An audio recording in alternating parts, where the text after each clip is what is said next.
திருவள்ளூர் மாவட்ட ஆட்சியர் அலுவலக வளாகத்தில் அமைந்துள்ள அறிவியல் பூங்காவில் பொங்கல் விழா சிறப்பாக கொண்டாடப்பட்டது. இந்த விழாவில் மாவட்ட ஆட்சியர் பூங்காவிற்கு வந்த பொதுமக்களுடன் இணைந்து பொங்கல் வைத்து திருவிழாவை உற்சாகமாக கொண்டாடினார். தமிழ்நாடு அரசின் சுற்றுலாத்துறை சார்பாக நமது கலாச்சாரம், பழக்க வழக்கங்கள், பாரம்பரிய உணவு முறை மற்றும் கிராமிய சூழல் ஆகியவை சுற்றுலா பயணிகளை கவர்ந்தெழுக்கும் வகையில் ஒவ்வொரு ஆண்டும் தமிழ்நாடு முழுவதும் பொங்கல் விழா சிறப்பாக கொண்டாடப்பட்டு வருகின்றது. இந்த பொங்கல் விழாவில் திருவள்ளூர் மாவட்ட ஆட்சித்தலைவர் பிரதாப், துணை ஆட்சியர் பயிற்சி சண்முக பிரீதா, மாவட்ட சுற்றுலா அலுவலர் ஆனந்தன் மற்றும் அரசு அலுவலர்கள், ஏராளமான பொதுமக்கள் கலந்து கொண்டு விழாவை சிறப்பித்தனர். விழாவின் பொழுது சுற்றுலாத்துறை சார்பில் தப்பாட்டம், கிராமிய நடனங்கள் மற்றும் பாரம்பரிய விளையாட்டுப் போட்டிகள் நடத்தப்பட்டன.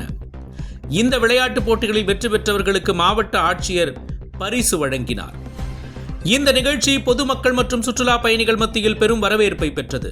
அதன் ஒரு பகுதியாக கிராமிய கலைகள் மற்றும் பாரம்பரிய நிகழ்ச்சிகளை சுற்றுலா பயணிகள் விரும்பி காணும் வகையில் திருவள்ளூர் மாவட்ட ஆட்சியரக பெருந்திட்ட வளாகத்தில் அமைந்துள்ள அறிவியல் பூங்காவில் மாவட்ட நிர்வாகம் மற்றும் சுற்றுலாத்துறை இணைந்து இவ்விழாவை நடத்தியது.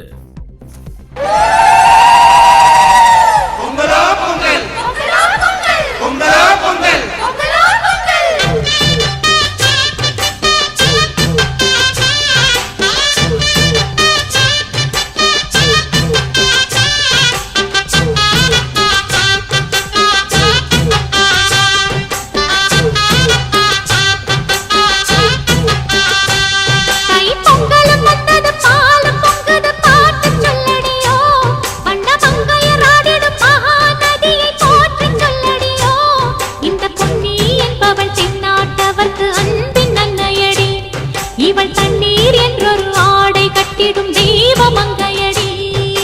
தையம் தீயம் தக்கு தீயம் தக்கு, தையம் தீயம் தக்கு தீயம் தக்கு, தையம் தீயம் தக்கு தீயம் தக்கு, தையம் தீயம் தக்கு தீயம் தக்கு. தை பொங்கலும் வந்தது